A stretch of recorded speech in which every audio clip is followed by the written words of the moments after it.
행복이 먼저다. 구독 버튼 잊지 마세요. 안녕하십니까. 행복이 먼저다. 오늘 드릴 말씀은 누군가 잘못했는데 사과를 안 할 때 기분이 상당히 상하죠.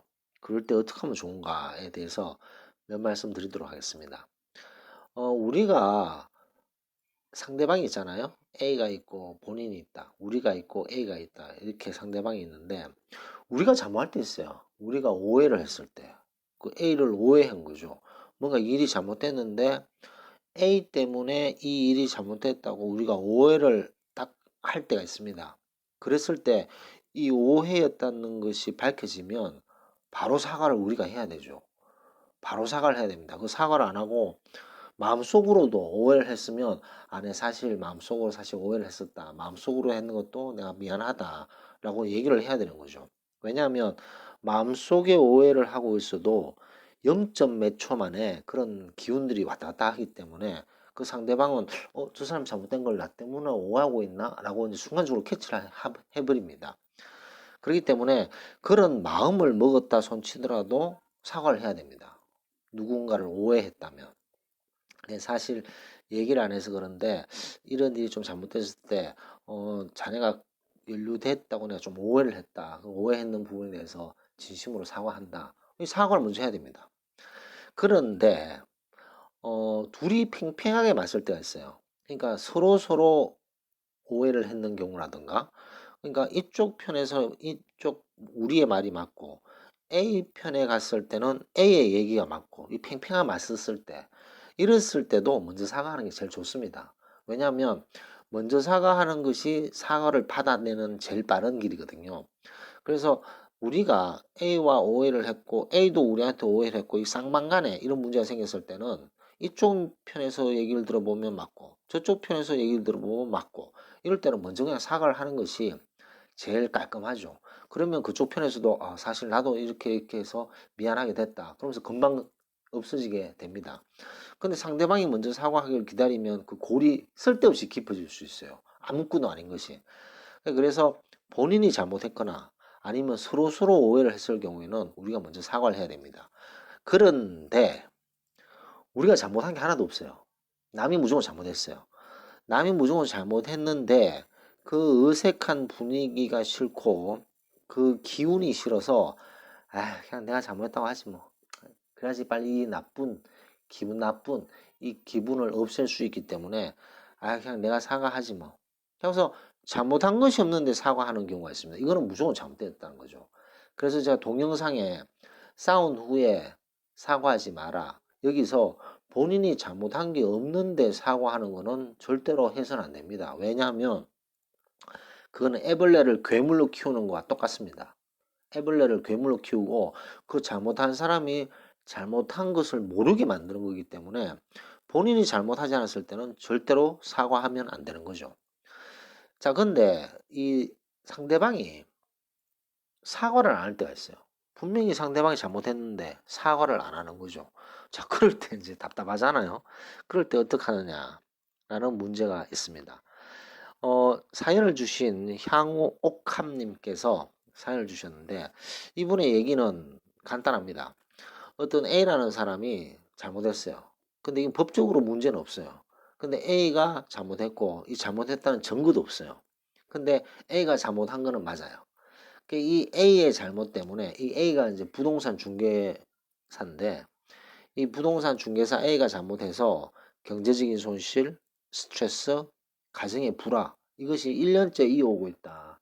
그래서 이 A가 좀 사과를 했으면 마음이라도 좀 편하겠는데 이 경제적인 손실, 스트레스, 가정의 불화 이런 것들을 생각하면 우라통이 치미는데 그래도 적어도 사과라도 해야 되는데 사과도 안 하는 거죠. 이럴 때 너무 기분이 나쁘고 시간이 지나면 지날수록 기분이 더 상하게 된다. 이럴 때 어떻게 하면 좋겠냐라는 사연을 보내셨습니다. 참 답답하죠. 분명히 A가 잘못했는데. 자, 근데 한번 예를 들어 봅시다. 이건 제 생각입니다.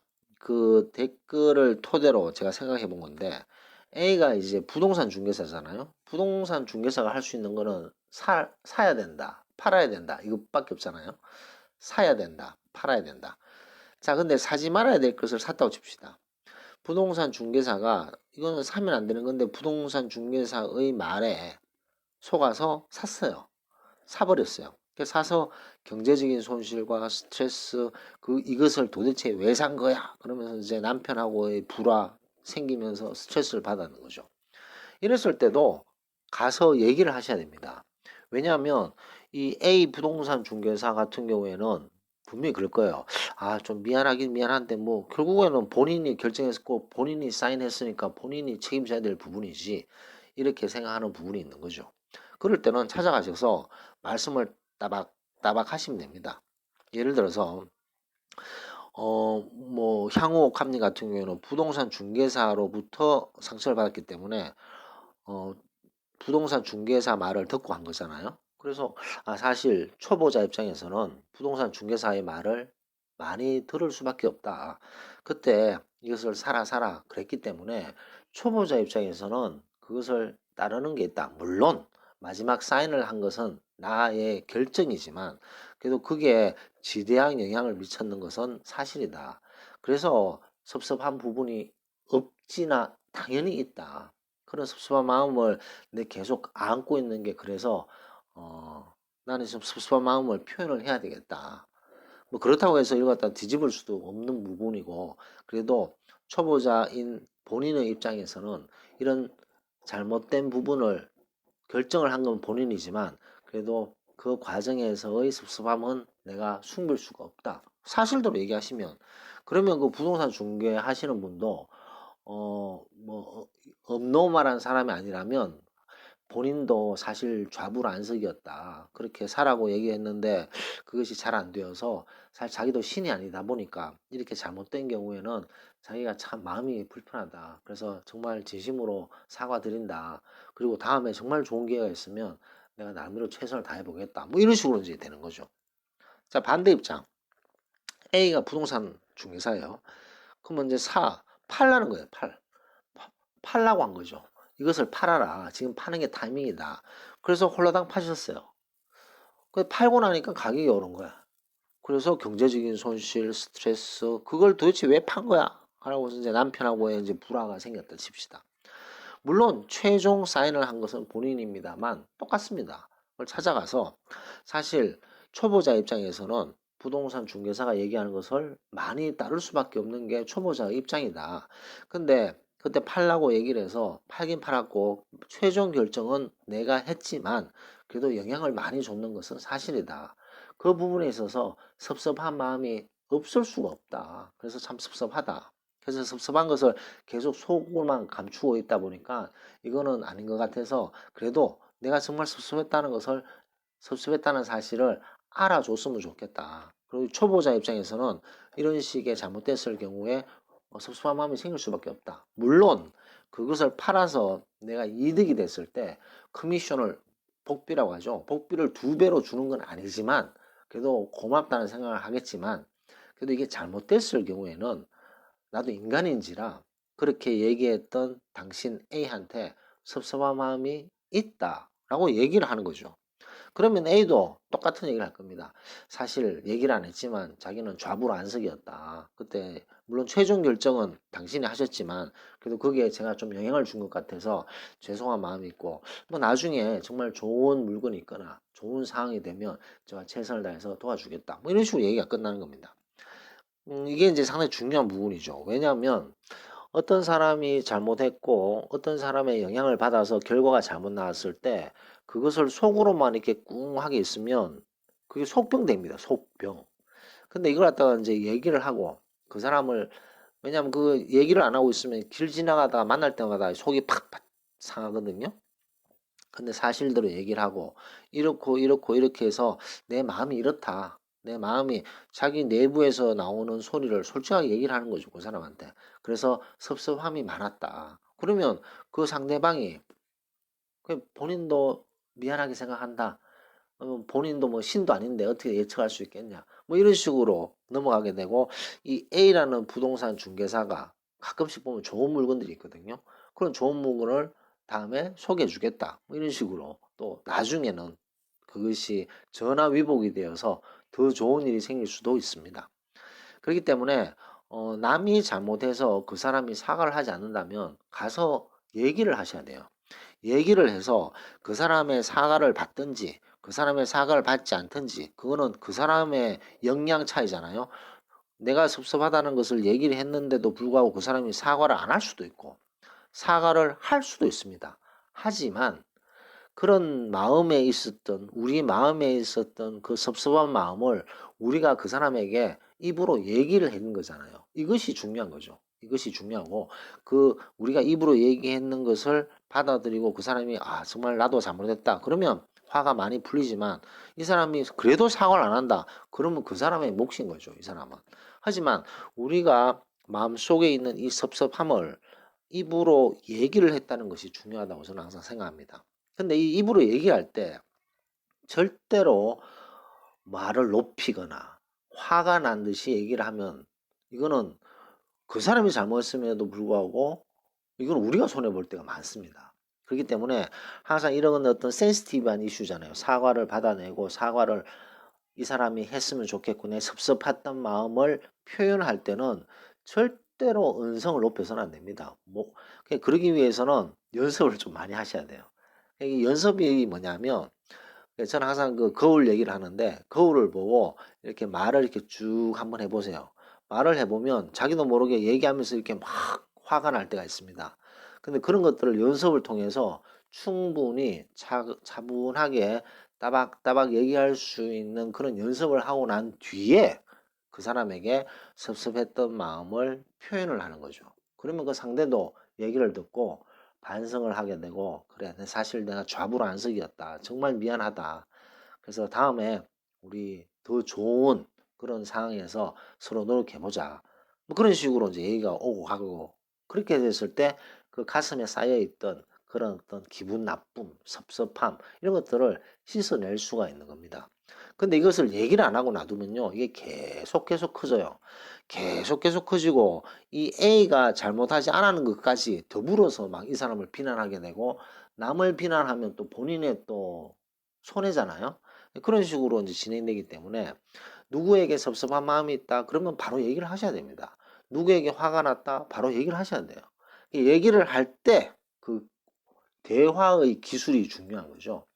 그 대화의 기술은 뭐 지금 좀 전에도 내가 말씀드렸지만 음성을 높인다든가 그 다음에 뭐 격양된 모습으로 얘기한다든가 그러면 상대방이 몸을 피하게 돼 있습니다. 아, 이 뭐지? 이렇게. 그렇기 때문에 따박따박 부드럽게 하지만 그 본인의 마음의 섭섭함을 충분히 피력할 수 있게끔 얘기를 신사적으로 하는 거죠. 그랬을 때는 대부분의 경우가 그 상황에서 사과를 하고 그 상황이 무마되는 경우가 대부분인 경우죠. 그래서 결론적으로는 남이 잘못했는데 사과를 안 하는 상황이다. 그러면 그 사람에게 사과를 받으러 가셔야 됩니다. 그리고 섭섭했던 마음을 조리 있게 따박따박 말씀을 하셔야 됩니다. 조리 있게 따박따박 말씀하시기 위해서는 꼭 연습이 필요합니다. 거울을 보고 몇 번을 연습하시고 나서 가서 얘기를 해야지 그냥 막 얘기를 하면요. 앞뒤가 뒤죽박죽되고 그 다음에 얘기가 감정이 섞이게 되면서 이게 완전히 삼천포로 빠져버리게 되는 부분이 있습니다. 물론 구독자분 중에 고양이 삼천포인 분이 계실 수도 있습니다. 그분에게는 하나 예를 들은 거기 때문에 오해 안 하셨으면 좋겠습니다.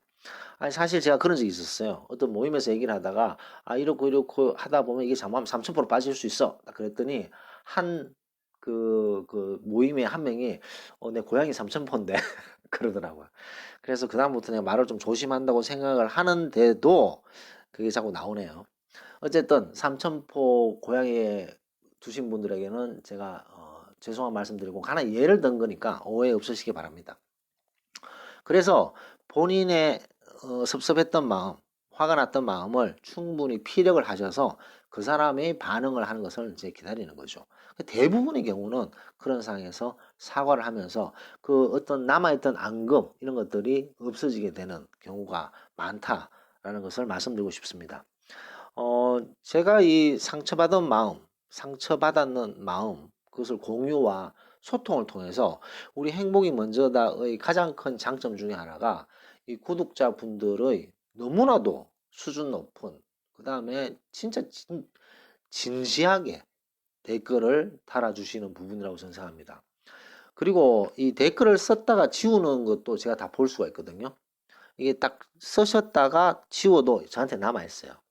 남아있는데 보면 좀 아주 나쁜 말 있잖아요. 아주 나쁜 말을 쓰셨다가 지우는 사람들이 왕왕 있습니다. 왜냐? 이건 뭐 쓸 수 있는 분위기가 아닌 거죠.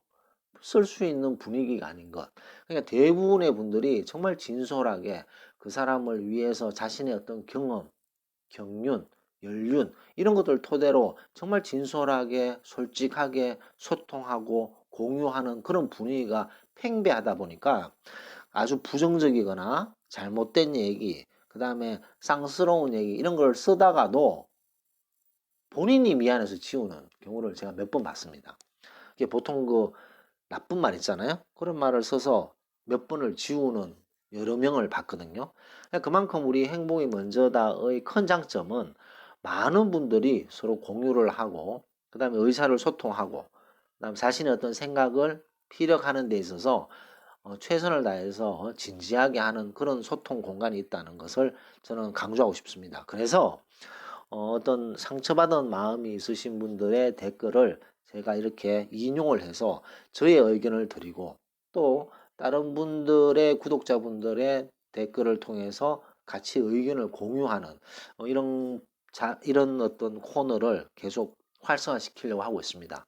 사실 이 코너는 어떤 댓글 공감이라고 해서 댓글에 중요한 의미가 있는 것들을 제가 끄집어내서 간단한 짧은 시간으로 동영상 올리는 것이 점점점 발전돼서 이렇게 오지 않았나 생각이 됩니다. 그래서 오늘은 상처받은 마음 공유 소통하기에 있어서 누군가 잘못을 확실히 했어요. 이 사람도 압니다. 근데 사과를 안 하는 경우 이 사람이 사과 안 하는 것은 여러 가지 이유가 있겠죠. 사과를 하는 순간 자신의 잘못을 인정하게 되고 그냥 시간이 지나면 그냥 넘어가겠지라고 생각해서 사과를 안 하는 경우가 있을 때 우리는 가서 얘기를 해야 된다. 섭섭한 마음, 그 다음에 속상한 마음을 우리는 가서 따박따박 조리 있게 얘기를 해야지만 그런 앙금이 없어지지. 그 앙금을 놔두게 되면 그 앙금은 서서히 커져서 우리를 더 괴롭힌다. 라는 것을 강조하면서 녹음을 마치도록 하겠습니다. 감사합니다.